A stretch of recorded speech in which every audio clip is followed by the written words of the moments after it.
Welcome back to the channel. Today we are going to discuss a car I feel is extremely underappreciated and underrated, which makes no sense because this is the real spiritual successor to the greatest hypercar, or let me say the first hypercar, the McLaren F1, a V12 naturally aspirated car that could reach speeds of 392 kilometers an hour.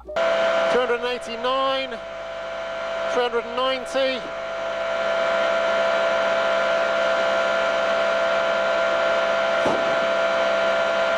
390, 391,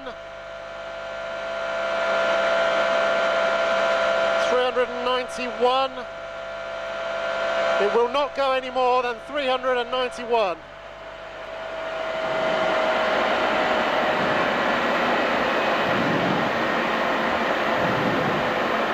But anyway, 391 is quite fast, isn't it? Years ago, a long time ago, before the Bugatti and everything else, there was the McLaren F1, the first poster car I actually had. Love that car.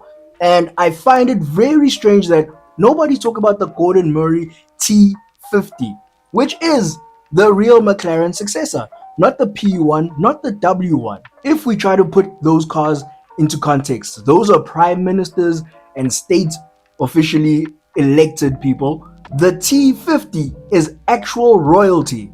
The guy who made the F1 made this car. First of all, it's the only hypercar where you can take two friends for a drive with you.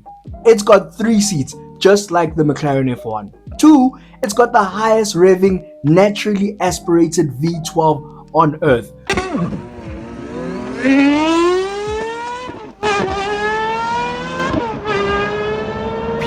12.1 thousand RPM from the factory, not a racing car or road car. I want us to look at what makes this car so cool and what might have made this car so underrated and underappreciated.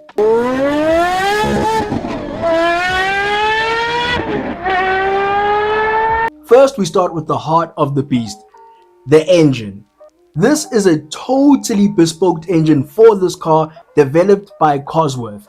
If you know anything about racing, you have heard about Cosworth. They have worked on some of the most legendary cars, RS Escort.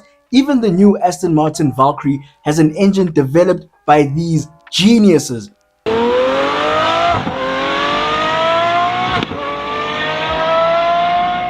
And the engine is a 4-liter naturally aspirated V12. Again, I said, guys, it revs up to 12,100. That is where the red line is. And this engine makes 654 horsepower, which is 478 kilowatts, and 460 plus Newton meters of torque. Yes, those sounds like Honda Civic numbers, but because the car revs that high, you don't make a lot of torque when you rev very high.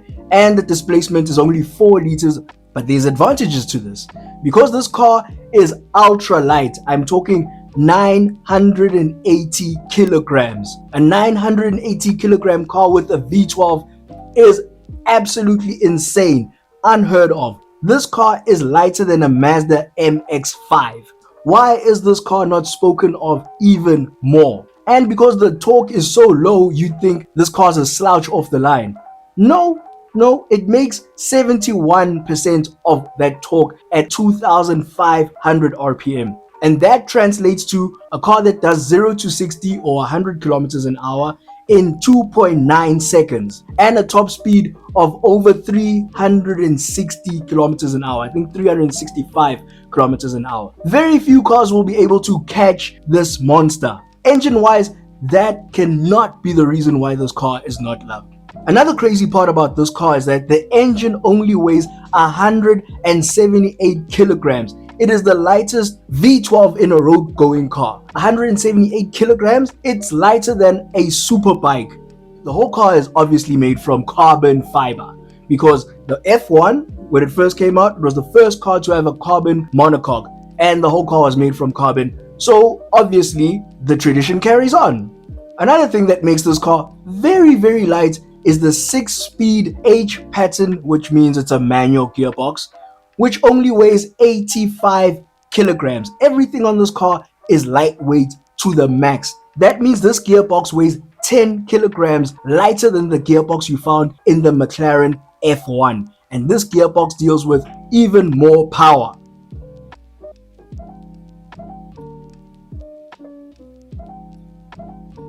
Another cool feature of this car, which is not on any other car, is the fan assisted aero. There's a rear mounted 400mm fan that provides active ground effect aerodynamics.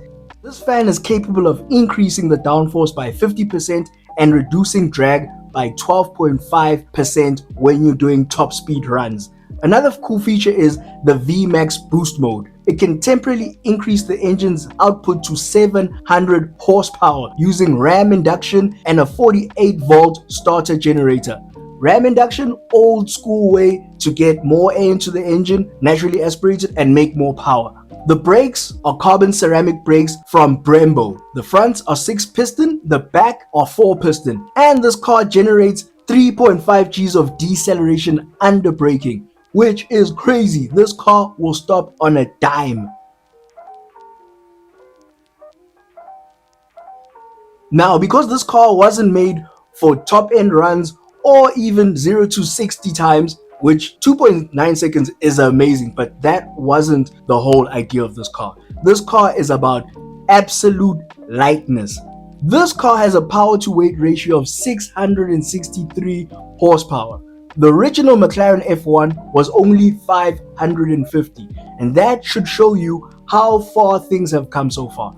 We are in a place where the average hatchback is 1,600 kilograms.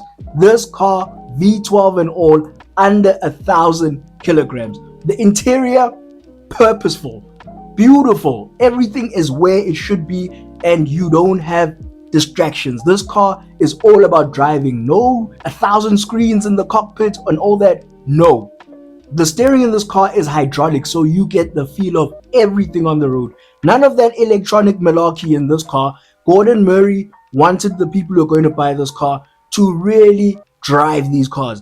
And another thing about Gordon Murray, he is the coolest, I mean the absolute coolest owner of a car manufacturer, because he encourages people to drive these cars. He does not want them to be trailer queens or garage queens. He wants these cars to be driven. The more kilometers you put on this car, the happier he is. Price wise, these things are over 3.5 million. Not as much as a Bugatti though. So this is why I don't understand, why are they so underappreciated? One of the coolest looking cars ever. This is the McLaren F1 that has been brought into the future. I absolutely love this car, and just listen to how it sounds.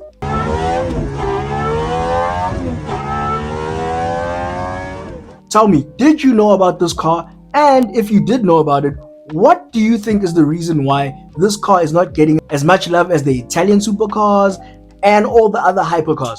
Give me all your comments in the comment section, and I'll see you in the next video.